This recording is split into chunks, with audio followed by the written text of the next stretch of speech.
Guys, I am so excited because today I'm joined by my beautiful friend, Laura Taylor, who I used to speak to every single day of my life. And we've just been both so busy. We've not spoken for ages. And we're like, we've got a whole life to catch up on.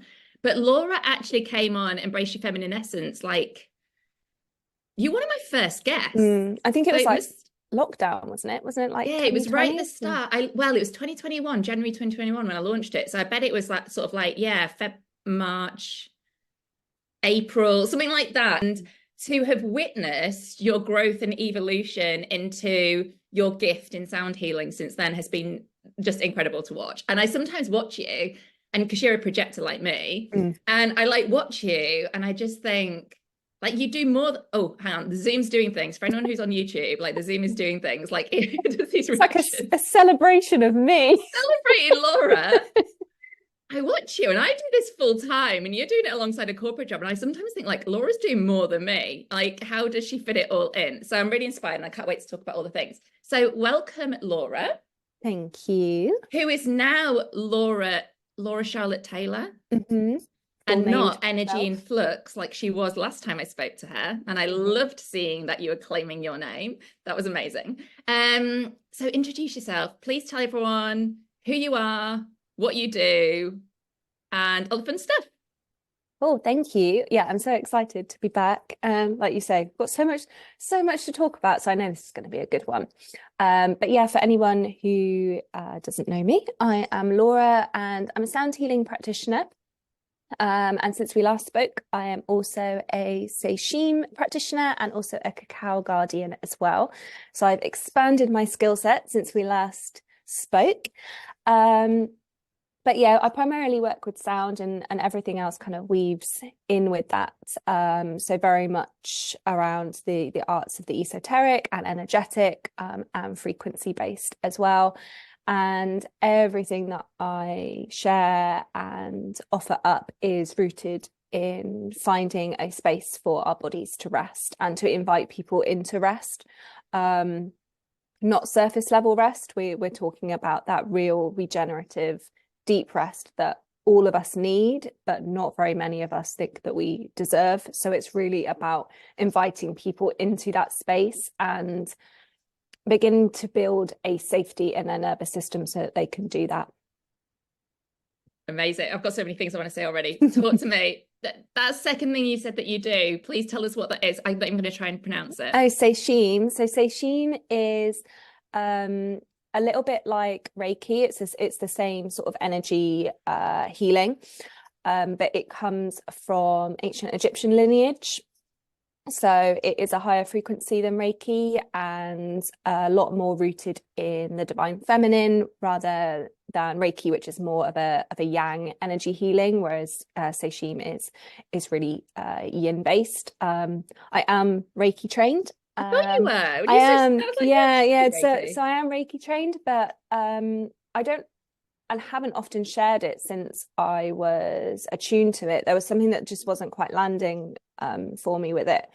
And then Seishim kept coming back to me. I have a lot of kind of interest in ancient cultures, did it for my degree, and just generally it crops up a lot in my life. So when I learned about Seishim, which is rooted in the Egyptian goddess Sekhmet, she's the goddess of both war and destruction, but also healing. It's amplified through her. And yeah, just lots of synchronicities led me to her, and I went through my cacao initiation. And kind of as that was finalizing, a woman that I follow, an amazing woman that I followed for years, opened up a Seishim attunement kind of as my cacao initiation was closing. So I was like, okay, yeah, now's the time. So yeah, recently did that, and yeah, it's amazing and I love it. So That's amazing. So do you do that distance in the same way you can do sound healing distance as well? yeah, absolutely. Yeah, all flows distantly or in person as well, which is hopefully, fingers crossed, 2024 will be bringing a lot of in-person healing sessions as well for that. Yeah, amazing. I've done distance sound with you before, and Mm. it is incredible. And actually, I'm sat here thinking I need to book a distance sound in with Laura now. So I want to talk about that really quickly. Actually, well, I want to talk about the whole business thing, but Mhm. I want to talk about what you just said about people feeling like they don't deserve rest.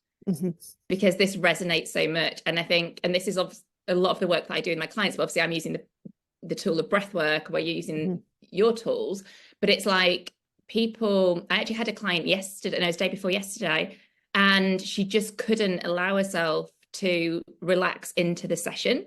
And she was, oh my God, the Zoom is on the celebrations today. I just can't move my hands. And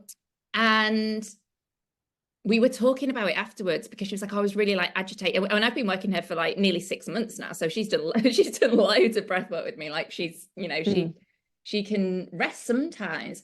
But I was explaining to her that because she's actually currently going through a period of like intense anxiety, it's one of the things we were trying to work through at the time.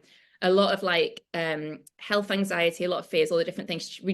She couldn't allow her, it wasn't feeling safe for her body to come out of fight or flight, because to be safe, her life to be safe has been on this high alert fight or flight. And because she's in this intense health anxiety, it's like, okay, when I'm on fight or flight and I'm hearing every single message, because she picks up things and then she thinks the worst. So it's like, I've got colon cancer, I'll go and Google about it, or I've got something wrong with my gallbladder. So she's like, she's on fight or flight looking out for the messages. So it's almost like when I look out for the messages, I can pick them up and then I can go and check if there's anything wrong with me. If I completely relax and I'm not on this high alert, then I'm not going to hear the messages. And she just couldn't allow herself to relax. And I just think this whole thing about not allowing, feeling more safe being in fight or flight, because it's got us where we are, is just so prevalent in the whole society. And I know it's something that, you know, I certainly, the last 3 years coming out of corporate, trying to really slow down, learning I was a projector was obviously a huge part of mine, because it was just like, oh, I don't need to be doing as much all the time, but really realizing that I defined my worth around how much I was doing, like working the longest hours, working the hardest, like getting the highest grades, all these different things. And it all involved doing. And I didn't have any evidence for my nervous system that it was safe to slow down and go more slowly and do less, because it's like the doing had always been what had got me success in the past. And so I'm like absolutely fascinated with this thing about helping people slow down and rest, because what we're doing is we're creating a society of sick people. And so, like I say, this thing about like we're living long, we're living short and dying long, because people are just getting aches and pains and gut issues and all the different things so early in life, instead of like these things that would have been old age conditions. Like we're getting them in 30s and 40s now. I'm going off on one. So I'll allow you to speak into being deserving of rest, because I just went on for my own. Yeah, no, I think I echo exactly what you say. And I think, you know, you from your corporate background, me still in a corporate background as well. And I do a lot of work now within my corporate job of raising awareness of well-being, just because it's a way that I can kind of weave both in.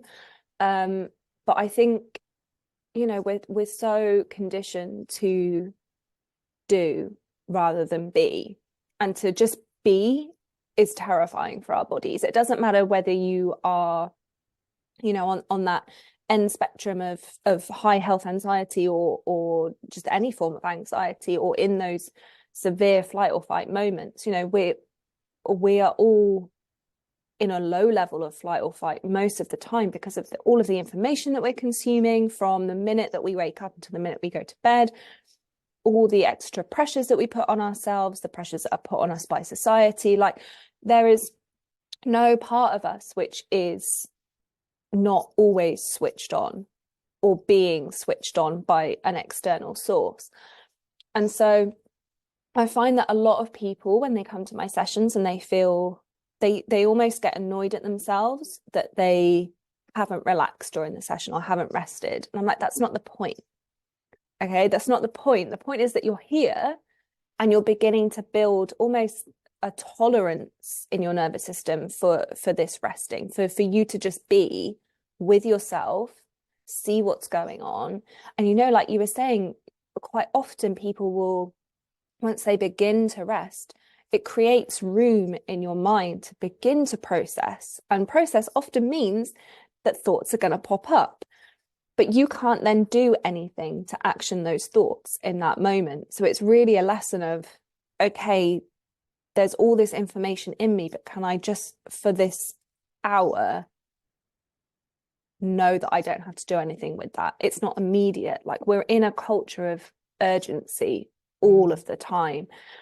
And to build this resilience in our nervous system, that it's okay to just let something be for a few hours before you action it, is a whole thing in itself. But I also like to stress, and I did this within my corporate job, is rest isn't just physical rest. So yes, we need physical rest, and our body has that physical rest every single evening through sleep, but that is kind of the surface level of what our body needs to function. So anything on top of that is really beginning to allow our bodies to settle into themselves, to heal, to be nourished, to regenerate. But now we've moved into this modern world, there are so many other different types of rest. So it's about giving yourself sensory rest. So how can you limit your screen time? How can you just give yourself time? It doesn't have to be in silence, but it can be with a more soothing background noise, or going out in nature and actually paying attention to the sounds that are around you, rather than the sounds of emails, phone calls, busy city life. Like, if you live in the city, is there space for you to go out and just be in nature for a little bit, to get away from that? And we've got mental rest. So again, taking out screens, like, how are you looking after your mind? How are you enabling that to rest? So maybe it's, if you have that really, really active mind, first thing in the morning, why don't you just write down everything that's in your head? Like, do your morning pages, like, get that out of your head, so that you're creating space and you're allowing your mind room to process what is going on. And again, in the evenings, it's almost like this emptying out of your mind, so that you can process anything else that is needing to be there. And it can extend all the way down to social rest. Like, who are the people that make you feel good, or who are the people that are draining you? Like, people that are draining you, or social situations that are draining you, are equally putting strain on your nervous system, because you're giving so much and everything is being taken away from you. And there is, we've all been there, where you get home and you just like, I can't talk to anyone right now. Like, I just need 10 minutes to just sit in silence. And that's why, because your nervous system is fried. You have nothing else to give. So it's when you begin to look at rest, it's very much about bringing awareness to the forefront. And really, a lot of it is boundaries as well, for yourself. Like, okay, each day I carve out 5, 10, an hour to center into myself, and to give myself space away from everything else, rest, see what is going on, and then move about your day. And you can pepper that in as much as you need to. And it can be confronting. I think you and I both know, like, I used to have a terrible relationship with rest. I just wouldn't let myself, and just wasn't safe. No, it wasn't safe. Yeah. It wasn't at all. And there are some people that would kind of describe it as, oh, maybe you're just not ready to receive it yet. And it's like, no, I'm very ready to receive. Like, I would love to receive, but I cannot. And then it wasn't until I kind of moved into more restorative practices that I realized that no, it's just my body doesn't feel safe yet. And that is always an ongoing practice, because obviously life changes and circumstances changes. So you really have to begin to just integrate it as a practice and as an awareness in your mind, so that you can really create this deep knowing in your body that it is safe for you to rest. And for anyone who is listening who doesn't feel that way and doesn't think that they will ever get that way, like, it is possible, but it just takes time, and it's a lot of deconditioning to kind of unravel. And especially in the corporate business world, and I guess really from a self-employed perspective as well, you you feel like you have to keep doing, because if you're not doing, then the world will fall apart. You won't be safe, you won't be financially secure. But that's really, really a toxic way to live life. And when you begin to see that it is possible to live in a different way and in more alignment with your body, the seasons, and just generally, we are cyclical beings. If anything, your output, whilst we don't rest to be productive or to be able to put out more, from my experience, what then does come out of that rest is far more aligned with what you want to do than when you're moving from that fear and stressed and scarcity place within your nervous system. I have so many things to say because I was just writing down things I wanted to come back to and speak to you about. And then you've just touched on something that was first on my list. And I'm like, what order do I even speak into? And I don't know which order to go in. I'm just going to say this now. When you were just talking about like the boundaries and all these different stuff, I was laughing to myself internally because this has literally just happened today. So it's the last day that my kids are at school / nursery before we've got them for 2 weeks at home. And so I know I've got 2 weeks of not having time for myself. And I am a member of like a really nice luxury gym, and it's got a swimming pool and a spa, and like Fridays for me are like my day. I know we moved our podcast recording, so I'm recording today, but usually Friday's just out and I go to the spa and I relax, and there's a business hub and I do a little bit of work, but it's really is my day. And anyway, they're doing carols in the wood, they call it. So the kids are all singing Christmas carols at 1:15 today. And I went to the nativity, and in my head, I wasn't going to carols in the wood. And my husband is desperate to go to carols in the wood. And I'm like, that's cool. You go to carols in the wood, because he couldn't come to the nativity. I was like, that's great. Go to carols in the wood. If that's your thing, go and do it, right? But I'm having today for me. And the amount of times he's mentioned it in the last 24 hours, and he said it last thing before he was going today. And my little one goes to after school club as well till 6. So he's like, oh, well, I feel bad that I'm going to after school club. I was like, well, we've paid for it. Like, just let him go to after school club. He loves after school club. And then I started getting anxious. Like, I should feel guilty that I'm actually just going to go to the spa this afternoon and have an afternoon for myself before I have to have 2 weeks with the kids. And it's just going to be chaotic because my husband desperately wants to go. And I'm like, why should I be made to feel like I have to go to this thing just because you want to go? And it's, and it's just these little things all around us all the time, making us feel like we should be doing something and doing something and doing something all the time. And it's like, it's okay to actually take care of yourself and just rest. 100%. Like, looking after yourself, as selfish as it sounds, is the number one priority always. Like, again, we don't look after ourselves so that we can look after others, but that is the byproduct of it. Like, if you don't have anything to give yourself, you can't give to anyone else. Or if you do, you're just going to make yourself ill, and that's not serving anyone. Like, it's not selfish to look after yourself, put boundaries in place, rest. Like, that, it's just your human right. Like, that is who you are as a human being. Like, you have to do these things to function. But we've been pushed so far away from that, so disconnected from that part of ourselves, because we have been drilled in from, as soon as we go to school, really, that doing is what gets you the outcome. Like, you have to do to get successful, to feel worthy. Like, everything is pinpointed on what you achieve. That looking after ourselves is just a kind of second thought. And it's really about reclaiming that for yourself, because when you do that, it ripples into the rest of your life.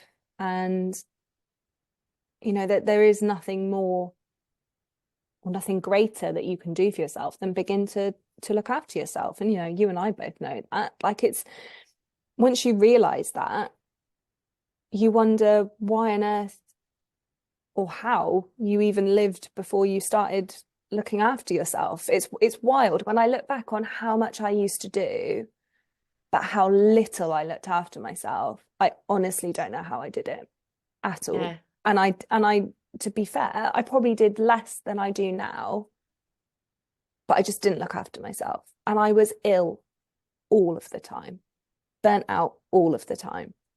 Yeah. My self-care was a 10K run Yeah. or a hit class. Yeah. Yeah. I used to And do so like, you'd be going 24/7, and then your form of self-care was to get the cortisol pumping as much as possible. yeah. But in our heads, and because that's what we were kind of taught and saw, that's what you go with, because nobody is, telling you or inviting you to go rest, have a sit down, go have a nap. Like nobody is saying that. Yeah. We fill our time with as many things as we can, and all those things, if you write down all the things that you're doing today, I mean, it's in the title, doing. You're doing all of them. Yeah. Where is the space to be in all of that? Yeah. And then the way that people like relax now is like putting on Netflix and putting something on that's like, I don't know, I keep hearing about these true crime documentaries, which is not my cup of tea, right, on podcasts and stuff like that. But like all of this stuff that again heightens the nervous system, has you in this fight and flight, and then you like scrolling the Instagram and you're either seeing something terrible that's going on around the room, the thumbs coming up on my video now, or you comparing yourself to other people, so you're already going into like fight or flight, or it's like just constant things that are just not these switching off. So that's the word I should use. Like people talk about switching off, so it's like put some TV on, scrolling, and it's like it's not, it's switching on. Like these things are actually activating. So these tools that you allow people to lean into and use is actually where true rest and healing is going to happen. Yeah you're taking out that stimulation, because that's all it is. It's just constant stimulation of our bodies. And yes, there is a level of sensory stimulation, through sound. Obviously there is that, but it is not to the level that a Netflix documentary or going to the gym and doing a spin class, which is great, but that's wild for your body if you're trying to calm down. So going into something like a sound healing session, like these instruments are made and designed and tuned to allow your body to fall into sync with them, to begin to slowly slow down. And it's not a dramatic drop. Like it might take a whole hour for you to even begin to settle into it, but chances are that will carry on then into the rest of the day. And that's always the point of my sessions. Of it's not just the hour, it's what ripples out afterwards. It's the good night's sleep that you have afterwards. It's the way that you then go into work the next day feeling a lot more calm than maybe you usually do in the morning. It's all the effects that ripple out afterwards, having allowed this modality to begin to drop your nervous system out of flight or fight. And that is what serves you. It's the ongoing ripple of the session. Yeah. So I've got a few things I want to speak into, and I'm like, which direction do we go? There's some stuff I want to specifically come back with the rest and the sound and the nervous system regulation and everything for like creativity and the benefits of business and stuff. But let's quickly talk about sound healing for anyone who hasn't listened to your first episode with me, or anyone who isn't familiar with it. Let's talk a bit about how it works, because I remember you did this in the last time. I was fascinated when you were talking last time. Yeah. So sound healing is essentially the therapeutic use of sound on or around the body.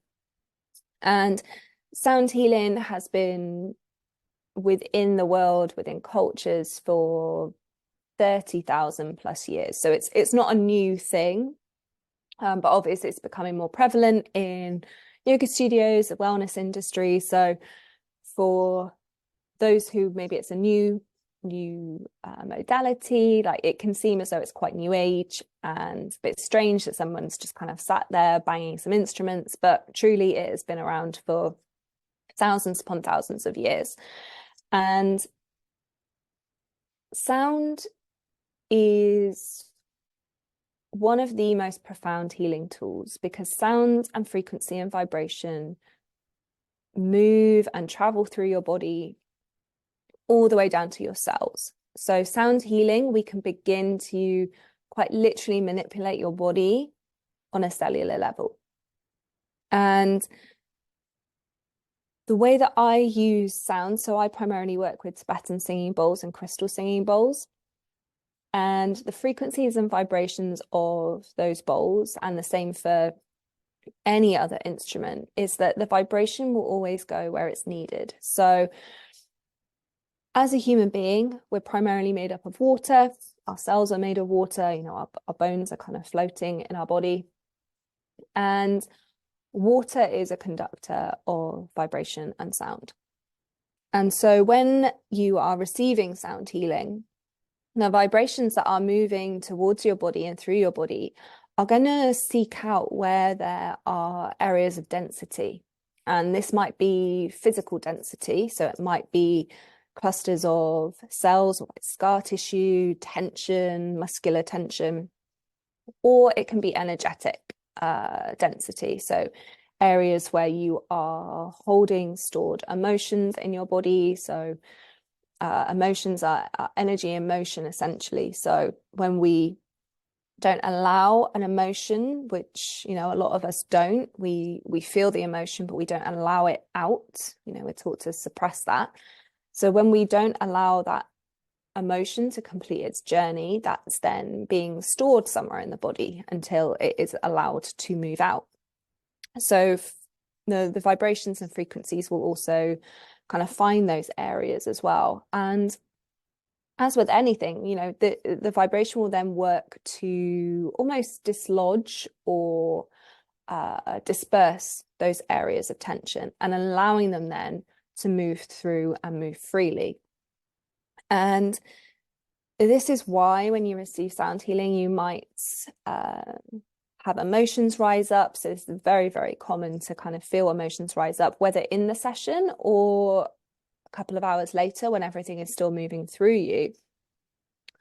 And I've had people who have had long past injuries in parts of their body, and during a session they'll say, I really felt it in that part of me, like in my ankle, in my knee. And again, that's because the vibration can sense that there was something or is something still there. So it travels to that place first and then moves through the body. And so it can be a really, really beautiful tool to begin to allow your energy and the natural flow in your body really to move freely.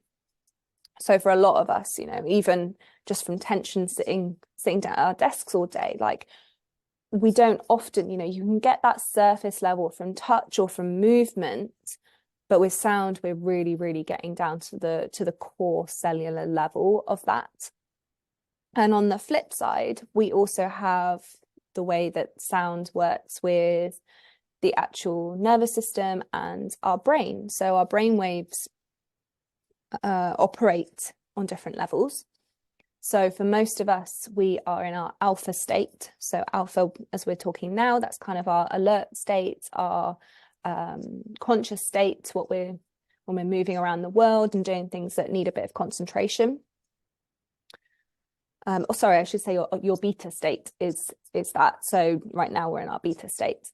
So our alpha state is then when we begin to fall into tasks and situations that we know where we're doing. So it's almost like heading down into our subconscious. Like, we know when we're driving a particular route, you know, we don't necessarily need to pay as much attention as when we're driving somewhere that we don't know.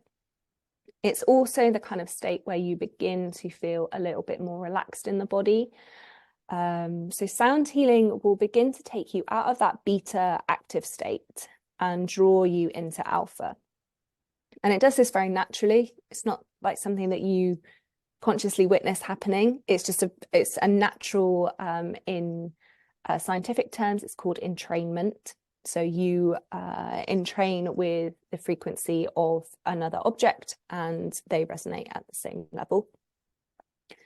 And then for some people, you might even drop into theta state during a sound healing session. And this is really kind of dreamlike sleep. And this is the body's natural healing state. So when I speak about allowing our bodies to feel safe in rest, it's really allowing our bodies to feel safe dropping into that theta state outside of our normal sleep patterns. Because in that theta state, this is where our body naturally regenerates cells, our brain regenerates brain cells. It's truly that space where our body and our nervous system begins to heal and process all the information that it has received throughout the day. And the more that we can get used to dropping into alpha and then theta, the more that your body is going to more easily drop into that state each time you land into that space. So people that come for their first ever sound session might only just reach into alpha because you're naturally curious about what's going on. I don't know what to expect. This all seems strange. But your second, third sessions, you'll probably notice that you'll begin to rest and drop down into those deeper states more easily because your nervous system has now experienced that. It knows what's going to happen and it knows nothing bad happens in that situation. So you are naturally more inclined to rest into it. And so the more and more that you receive, the more benefits that you receive. And each session will always be different because you're always bringing something different to that session. Your body is never the same. You know, our cells regenerate constantly. So your body won't be the same at the end of a session as it was at the beginning of a session. So things are always changing. So to kind of drop all expectations that any session will ever be the same because you are bringing, whether that's something different emotionally, energetically, physically, there's always something different. And that's the beauty of sound healing, is you will always receive what you need because your body will always have something different that it needs to receive. So you can never really overdo it with sound healing because it's just a constant, beautiful way to maintain rest and healing within your body. I hope that answers your question. It was amazing. I loved it. I've got a question. I'm not going to ask it here. I'm going to ask it off camera though, because I'm like, I really want to know this, but I don't want to put you on the spot. But how often do you do you ever get to receive sound? Yeah, so this was something I used to be really, really bad at because, again, I didn't feel safe to receive and I didn't feel safe to rest. So as much as I wanted to, I would kind of land in that place of, well, I'm the person who gives. I don't need to, it's fine. I'm a giver. Yeah. But over the past probably 2 years now, I have received a lot more. So I receive a lot of sound, energy work, massage, just anything that gives that sense of my body being tended to. And yeah, I do receive sound. Sometimes I find it harder to drop in just because I have that kind of curiosity of it's interesting to experience how someone else does it. So you kind of have that. But I always try to receive from people who share sound in a completely different way than I do, just to sense how different instruments or different techniques kind of change the way that I experience my body. And the more that I've begun to find that safety and rest, the more that I do feel that I'm able to drop into it. And I've had some beautiful experiences with sound. And I think as a practitioner, I mean, it is important for me to receive anyway, because it is another form and another layer of experience for me to share from when it's your own personal experience. So again, I've had some I tend to get quite a visual response in sound, not so much through, a lot of people see colors, but I tend to see quite a lot of images. And again, I've had a few that have come from kind of ancient Egyptian kind of spectrum, which is why sashim kept coming through to me.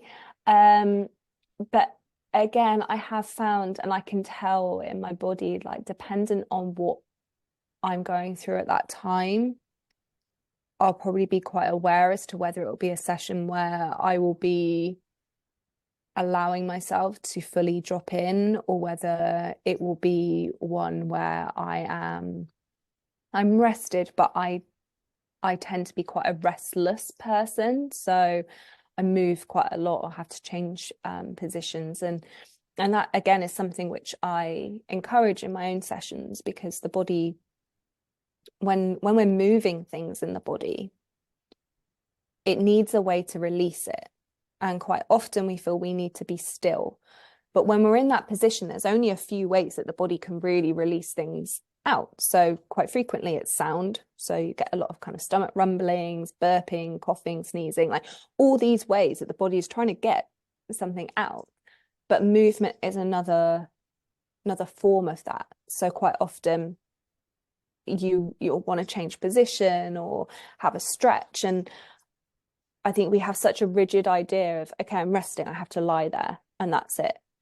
So I'll always encourage that, you know, if you need to move, because that is your body telling you something. There is a reason that you want to do that. So just take it, because chances are as soon as you take it, you will land back into rest again.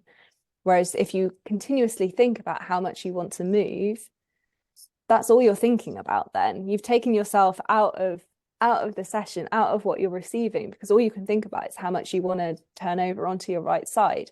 So just do it. Like, you have agency. And I think that's a huge other thing that, you know, whole other topic of having agency over your body. But, you know, you should be in a space with a practitioner who encourages and honors the fact that you have agency over your own body. And it doesn't matter what you are doing. Like, I'm holding space for you, however you're going to receive that sound. If you want to get up and dance, do it. I don't care. If you have to leave, I don't care. Like, that is you take what you need. Yeah, so I forgot where I was going with that, because I forgot the question. I loved it. I know. It went off on a tangent there. It was a good tangent. I enjoyed it. Let's talk about how sound can help business. I actually want to speak about you and your business at some point, but I'm flowing with this. Let's talk about how sound can benefit business owners then, as using it as part of their toolkit for rest, for nervous system regulation, all the different things. Yeah. So one of the beautiful byproducts of sound is that, you know, we're creating this space in the body, both in the body and in kind of our mental load. So as business owners, obviously, million and one things to do. You're trying to think of new creative ideas, new offerings. And really, when you want to lead from that kind of heart-led, aligned business, you need to almost have this clear channel for that to really drop into your body. And you need to feel it. Like, you need to not be creating from this scarcity, from this fear, from this flight or fight. We want to drop into that parasympathetic nervous system and this kind of clear vessel for us to feel, okay, does this feel aligned for me? Does this feel right? So sound is a really beautiful way to begin to tap into that. So again, it goes back to kind of the brainwave state. So when we can allow our mind to drop into alpha, maybe theta, that's the space where we're creating space in the body. And so it's a really beautiful way to begin to incorporate sound as a business owner, just to, I mean, it doesn't have to be long. It could just be 5 minutes, or, you know, you can gift yourself maybe a sound healing session every now and again, just to kind of anchor into your body. But even as you're working, you could listen to binaural beats. Super, super simple way. I mean, you know, it's no instruments required. Literally find a playlist on Spotify, and binaural beats are essentially two different frequencies. So you'll listen through earphones, you'll have a frequency in one ear, a different frequency in the left ear, and your brain computes the difference between those two frequencies. And binaural beats are a really, really easy and beautiful way to calm the mind. They'll take you into that alpha state. And also because there are no words, so no lyrics, like it is pure, almost background white noise. Your brain can focus so much sharper, and I always find them a beautiful way to work when I want to get into a flow state. Like binaural beats, just put those in and it kind of takes you with them. And it's a really lovely thing to listen to when you're kind of, I don't know, brainstorming on an offering, something like that. And it's a really easy way, you know, you can listen to them anywhere, coffee shop, which is actually a really, really good way to listen to them. If you're someone who works in kind of a public area where there is so much stimulation and sensory overload, using sound as a tool to anchor yourself in your body and calm your nervous system when you're in a public place and doing work is a really, really, really good technique. And then there are other ways where you can use sound. So from a personal perspective, if you wanted to use instruments in your personal practice, then you can get tuning forks. So relatively cheap, usually between like 30 and 60 pounds. So tuning fork is attuned to a specific frequency, and you can just use that by placing it on the body, and you feel the vibrations move through your body. And it's a really, really quick and simple way to activate the parasympathetic nervous system. So for beginning to anchor into our creativity, it can be almost like a ritual. You kind of think, okay, right, today I'm going to sit down, I'm going to flesh out this offering, see how it feels in my body, like what is it that I want to share, and almost make a ritual of it, of using this instrument or any instrument you have. It might be a little singing bowl if you have one at home, anything that you have, and spending time with that, letting your body receive that sound, let yourself land into your nervous system, few deep breaths, and then really notice how you feel afterwards. It will very quickly shift you from out of the head and into the body. And I think that is really, as business owners and creatives, we spend so much time in our heads,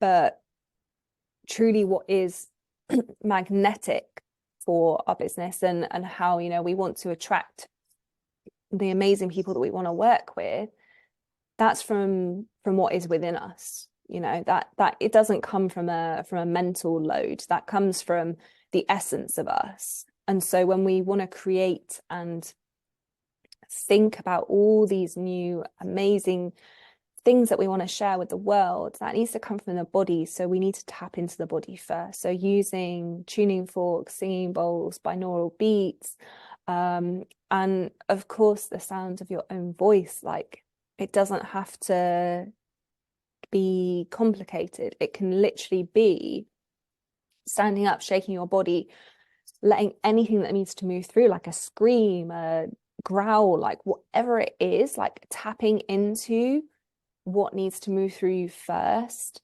letting yourself be in stillness, and you will feel so much clearer and anchored in your body. And that's the place that really is, as business owners, we want to move from. You know, whether you're in a corporate job or you're self-employed, we all want to feel as though we are sharing ourselves. So the more that we can come into our body and work, quote unquote, from our body, the more that we are going to feel as though we are moving in alignment in the world. So for anyone who is looking to create space and begin to tap into that, I would say have a play around with binaural beats, find playlists on Spotify or YouTube, anything like that. Or if you want to look at instruments, tuning forks, again, amazing way to begin to tap into frequency in the body, and then using your voice, like whether it's sighing, whether it is chanting, if that is something that you have a practice with, or just using vowel sounds. So I love to use the sound of the heart, which is R-A-H.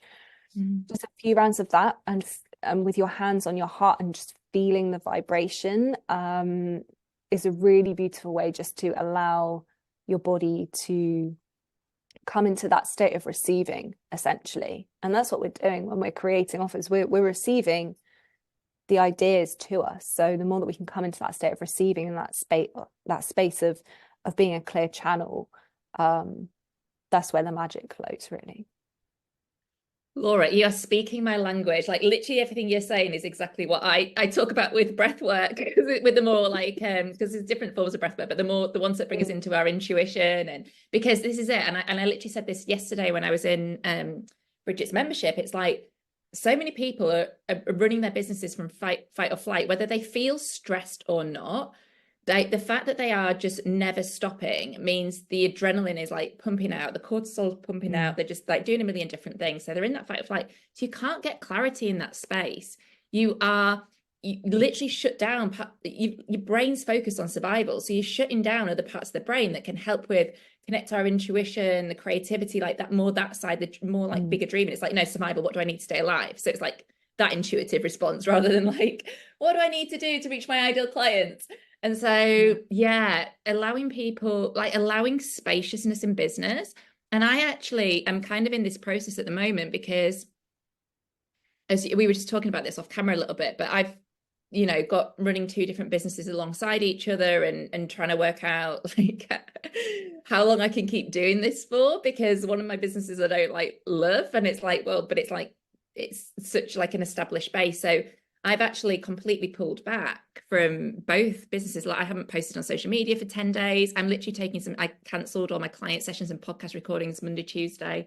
And I just had one session on Wednesday. Like I've just pulled a lot out of my diary for some spaciousness to kind of go, okay, like we don't run businesses to run a business we don't enjoy. Do you know what I mean? Like we want to be obsessed and in love with everything we do. And I think it's really important. And I was talking to someone about this the other day on a podcast. I don't know which one it was. And I was saying like allowing ourselves to change our mind and evolve and do different things, like because we as humans are constantly growing and evolving. And it's okay if you fall out of love with something that you're doing and you want to start doing something else, and we get to do that. But also the clarity won't come in when you've got a full diary and you're working from 9 till 5 and you're not switching off.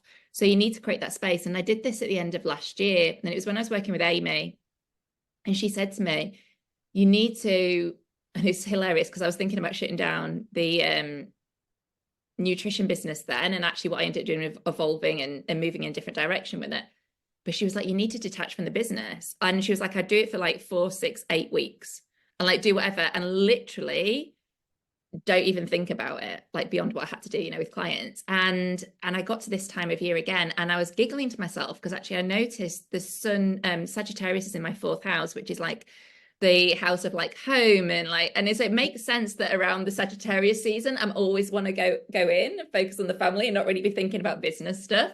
And so I think I'm just going to put that in my diary and just block it out from now going forward. But anyway, my point being, like allowing ourselves spaciousness is so important, as something that people just don't do. And then people get into this like comparisonitis, seeing what other people are doing. Oh, they've done a program on this. I've seen it's doing really well, so I should do a program about that. Or people are creating content around this, and oh, they're getting loads of shares, so I should create content on this. And your superpower is you.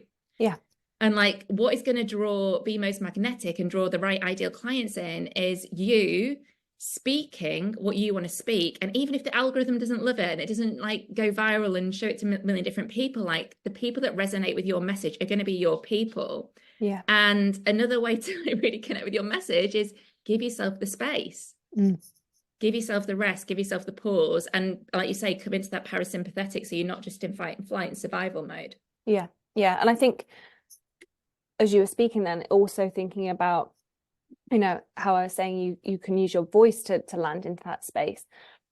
Using your voice, like obviously you go live loads on Instagram, like when I'm in flow, not when you're in flow. recently. But using your voice when you're either talking about, you know, stuff that you're passionate about, your offers, your, you know, thoughts that come to you, or even if you're trying to create something and thinking about, okay, is this offering going to work? Use your voice, like sit there and talk to yourself. Like, how would you describe it to someone? If you're talking to an ideal client, how would you speak it? And even like just record yourself doing that, because that's your frequency. That is your unique frequency. And people are either going to resonate with that or they're not. And it doesn't matter if they're not, but the people who will resonate with that will be your ideal client, because they will be on your same wavelength. They will be just so attracted by what you do, because when you speak, like that is you, that is your essence coming through. And I think it's so downplayed that either there's so much fear around speaking and showing up and being visible, and again, that's a whole other thing. But when you begin to play with that, whether it's on Instagram or not, whether it's just to yourself, that's building confidence in who you are. Because so many of us have this idea that we don't like our voice, the sound of our voice, or, you know, we sound stupid when we talk, or whatever it is, whatever stories that you've told yourself, which are absolutely not true, but somehow you've decided that they are. The more that you can begin to anchor into your unique frequency, the more confidence that you gain, and the more that you feel confident in showing up exactly who you are. And that's really what, as you were saying, you don't want to build a business that you don't like you want to build a business that is you, that is everything that you want to share. So get used to sharing it through your voice. Yeah, I love IG lives. I actually did an IG live yesterday because I was like in the zone. I was coaching in Bridget's memberships. I was like in flow, and so I did jump on live, and it is just really fun. Like because I just channel through, and I never really think. I'm like, I'll go live now, and I just channel. I never remember what I've said, but I always get clients from lives, always. Like I had a client really recently. I went on my health account. I did a live about constipation, and she literally sent me a message going, "You make constipation fun. I want to work with you." And it was just like hilarious. And I was like, I didn't know why I was doing this, but yeah.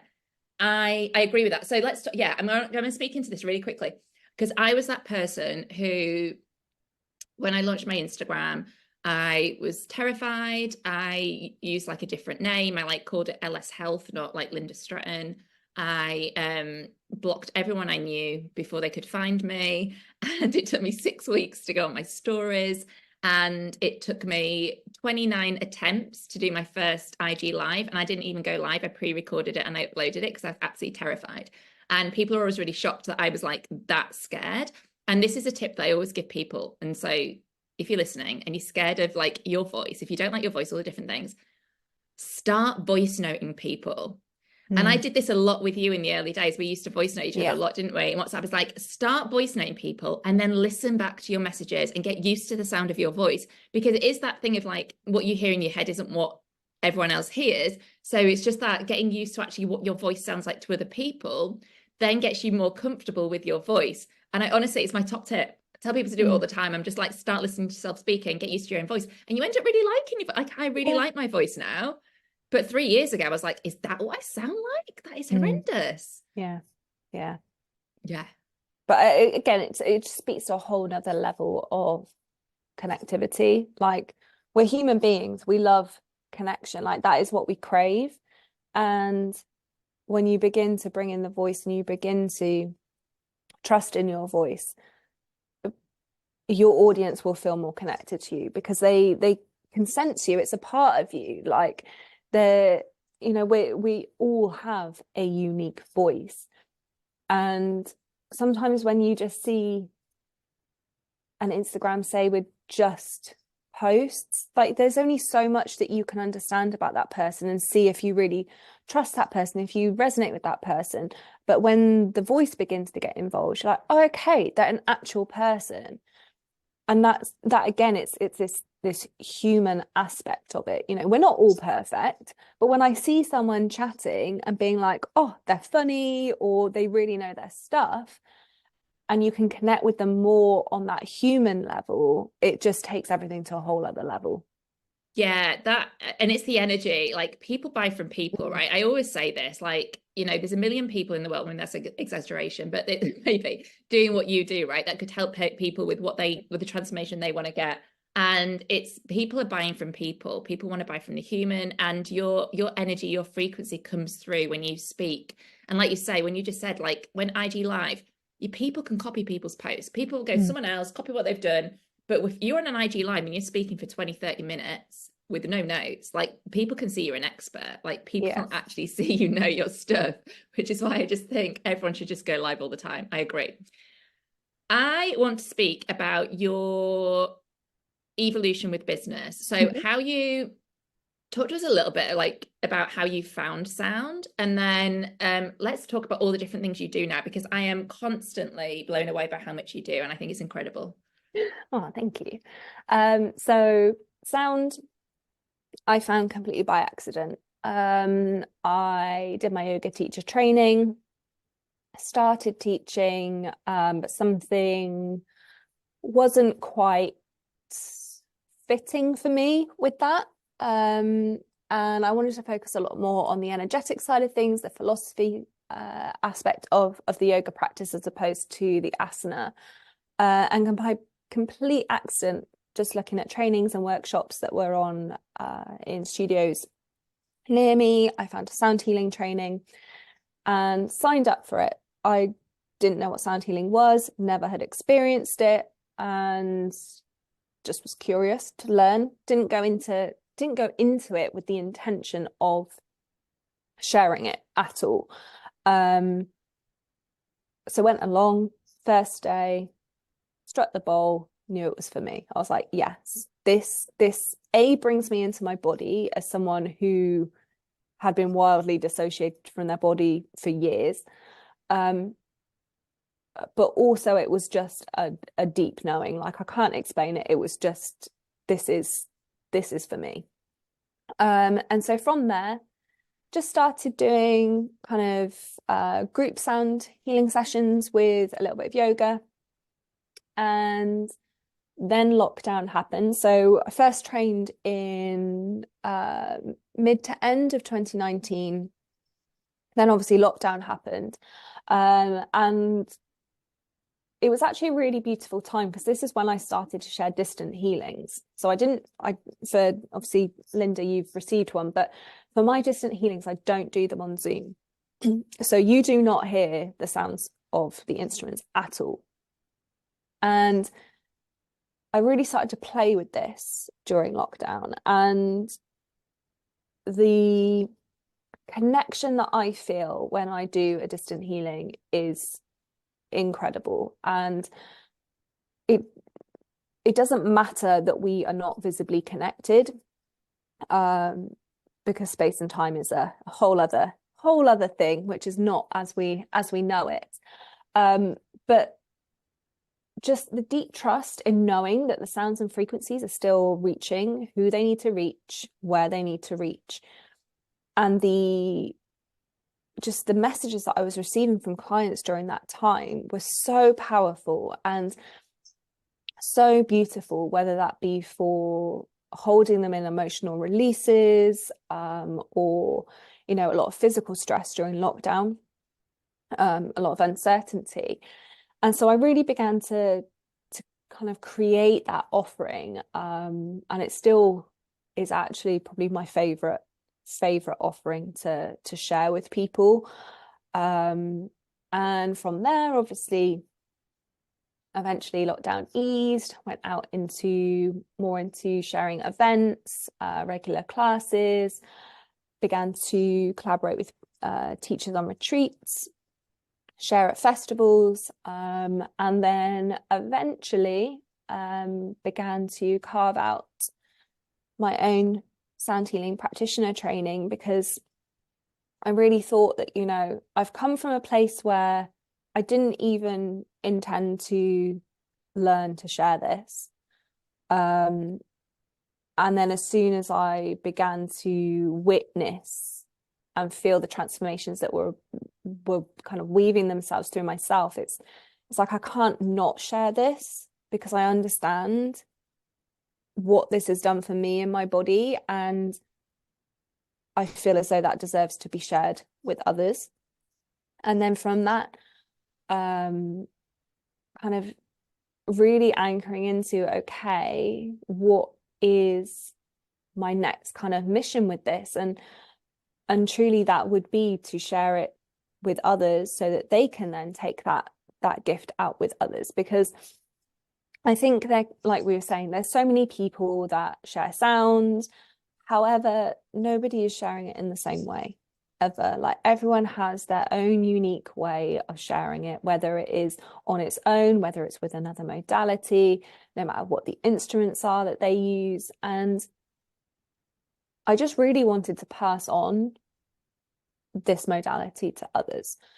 And through that, opened up my sound healing practitioner training. So the first intake of that was at the beginning of this year, and it was absolutely beautiful to witness other people move through their own transformation and build confidence with this modality. So I always say that the course, it isn't a how-to. Yes, you learn how to facilitate one-to-one sessions, group sessions, all of that.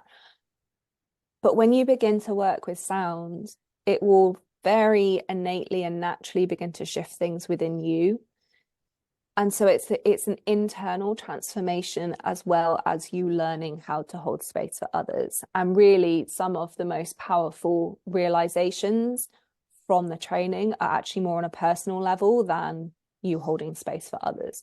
So it's been really beautiful to witness the women grow and kind of hone their craft and how they're sharing it. And yeah, I'm excited to see how it develops. So next intake will be in March next year, and I'm hoping that next year will be the year when I'll also launch an online only version as well, just so I've had inquiries from a couple of people in America, and it's kind of, how can I begin to serve sound to anyone who wishes to begin to implement this craft, whether it's on its own or in any other modalities, no matter where they are in the world. Like, how can we begin to spread this mission further?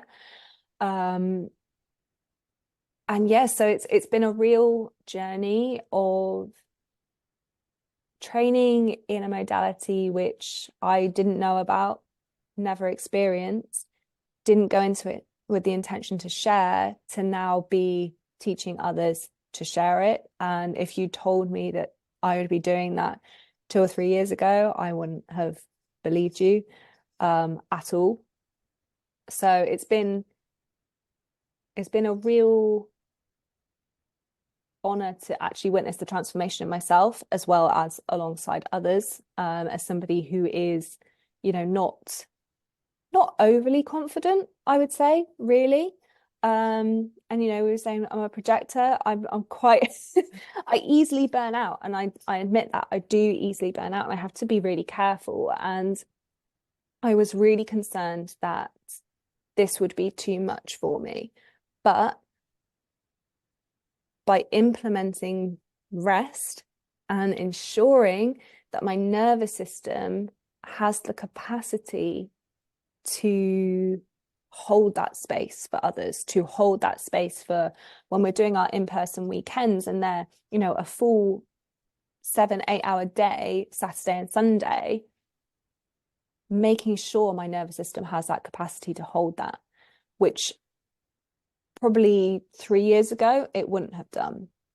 But now I leave that weekend feeling energized and recharged and excited rather than completely depleted and burnt out. And I really think that, you know, that stems from finally finding that safety in rest, which has then equally served my business. Yeah. Yeah, like I say, it's been so beautiful watching this evolution. I'm so excited for you, like going like global, going global. It's incredible. I can't believe we've been speaking for over an hour. I don't know how people do 30-minute podcasts. I'm just like, the time always goes so fast. So with that said, let's wrap up by telling everybody all the different ways you can serve them, how they can work with you, and all the different things.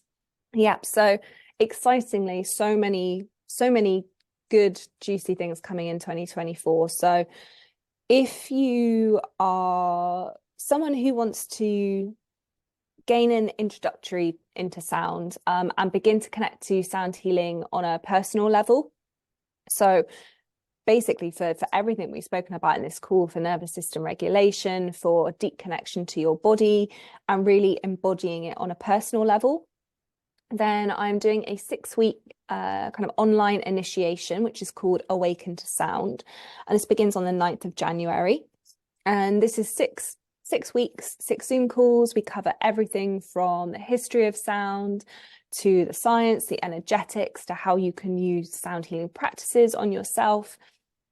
And it's been really beautiful to witness the transformation of the women that have moved through it before, and seeing how it's really shifted their perspective of how they see not only themselves, but they actually see the world. So a lot of it is around how we are interconnected with everything, whether that's nature, other people, and how sound is really the thread that weaves through us on that.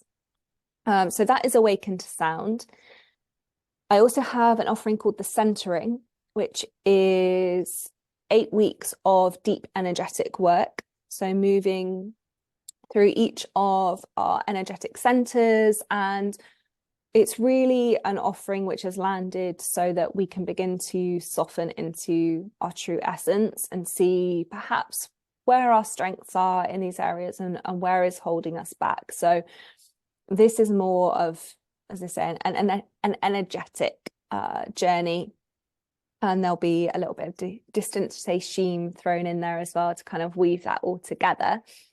So that is beginning on the 7th of January for 8 weeks. And then I have my sound healing practitioner training, which is beginning on the 2nd of March 2024. So the waitlist is currently open for that, and enrollment opens for the waitlist on the 2nd of January.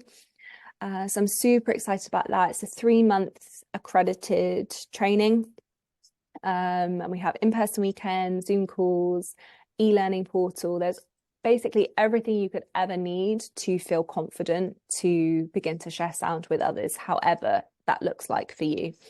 Yeah, so those are kind of the group ways you can work with me. And then I also offer distance healings and online one-to-ones as well, and those can all be found on my website, so I'll give you the details and you can share those. And that's just a really beautiful way to begin to allow and invite yourself to pepper in rest. So distant healings can as short as 30 minutes, so really beautiful for like a lunch break, or just when you don't have maybe a large amount of time, but you can begin to invite a little bit of rest into your day. An online session, 60 to 75 minutes. So to, carving out that little bit longer time, and with a visual and sound interaction as well. But yeah, so many different ways to work with me. So yeah, if you are interested, then come and have a chat with me, and we can kind of work out what might be the